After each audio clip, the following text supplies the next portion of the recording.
Give us, for those who may not have watched, give us your take on the Jordan Woods Kardashian thing.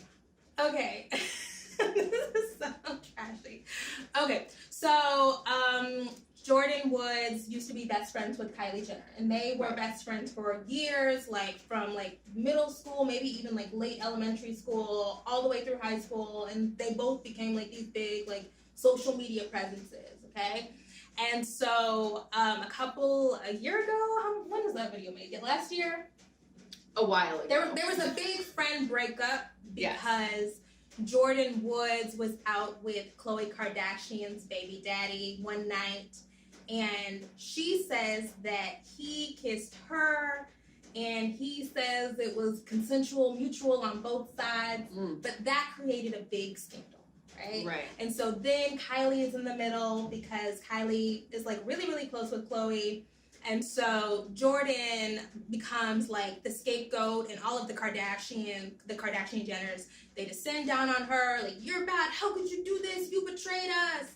And so I was just like, I mean, it wasn't the coolest thing to do. Right. But the Kardashian Jenners, like, their whole thing is stealing people's men. That's true. That is true. You reap what you sow. Yes, that's what I'm saying. So don't cry girl code now. Yes. When years and years and years we've seen you take this girl's man, this girl's, it's like, that's your thing. Okay? Isn't that the whole like plot line of Amber Rose, Kim Kardashian, Amber Rose, and Kanye? Kim Kardashian, Khloe Kardashian got with the father of her daughter while he was with somebody else. It's like, oh my gosh, y'all keep doing this. And also like Kylie and Tyga, this is so, I'm so sorry. Okay, but it's like, okay, so Kylie got with Tyga when Tyga was still with Blac Chyna, and Blac Chyna used to be really good friends with Kim Kardashian. So they were all hanging out like in a friend group, and then Tyga is the older one. I'm gonna say he was the aggressor because he was an adult. Yeah, wasn't she underage? Yeah. Ugh. Right. And so like he like eyes Kylie, and then they get together. But the other thing about it is Kim was not a teenager. Like Kim could have been like, what's going on here? But like she didn't. No. Like, you condone this. That's you like you said, you reap what you sow. Yeah. Yeah.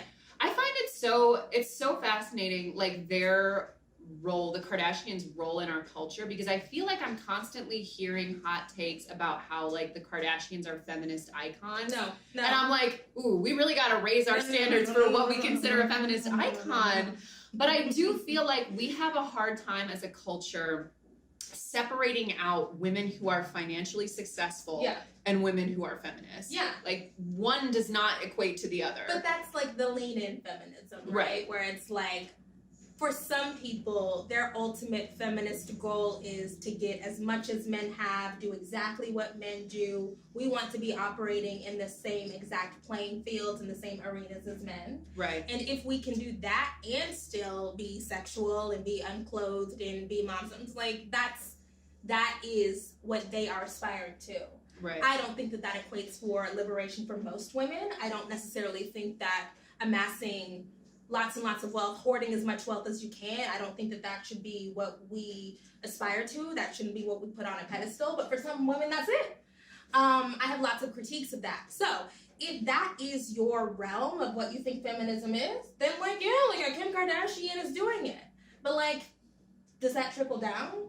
I would argue it doesn't. And I would also say, and I think this is like maybe a more controversial one, but I feel like their image of what women are, of who women are, what a woman is supposed to be, is so heavily crafted in the male gaze. Yeah. And so heavily crafted in, I mean, when you look at for example, like you look at Kylie Jenner, you know, that girl had completely remade herself physically before she even finished puberty. Yeah. You know, and I look at that and I think, I understand where on some really narrow view of feminism that is all about like having complete, you know, and total control over yourself, that could be seen as like a really extreme form of agency. But like, who does that very specific look appeal to?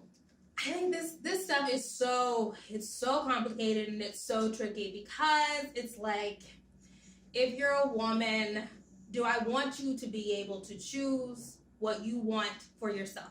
Right. So if you feel the best being super made up or getting body modifications or changing the shape of your face, if that's what makes you feel the best in the world and powerful and empowered and confident, do I want to strip that away from you? I don't. I do think that we need to question why, right? Like, so we know that this ideal is what works best for women in the world. Like women, if you embody yourself a certain way, that means that you're going to have access to more opportunities, get what you want from men, get what you want in the world. You can monetize it, it's profitable. But also like attention, right? Like attention is a new form of currency in our world. If that's what you want, like I get why you would want that. And also I understand that for some women, that is their only way out. Right. Like I'm a privileged ass woman, okay? So I don't necessarily have to go that route to be able to live a financially stable life. So I understand that, like, I get it. But we should be questioning, like, why is that the only option? Right. Why for so many people is that the only way to find a certain amount of success or financial stability or access or opportunity? And if we're not questioning it, then our feminism is shallow. Because there are always going to be women who can't get the body modifications, who can't embody themselves in that hyper feminine way. Right. And so if this is a project to liberate all women, no matter where you are on the totem pole, that can't be the only ideal that works.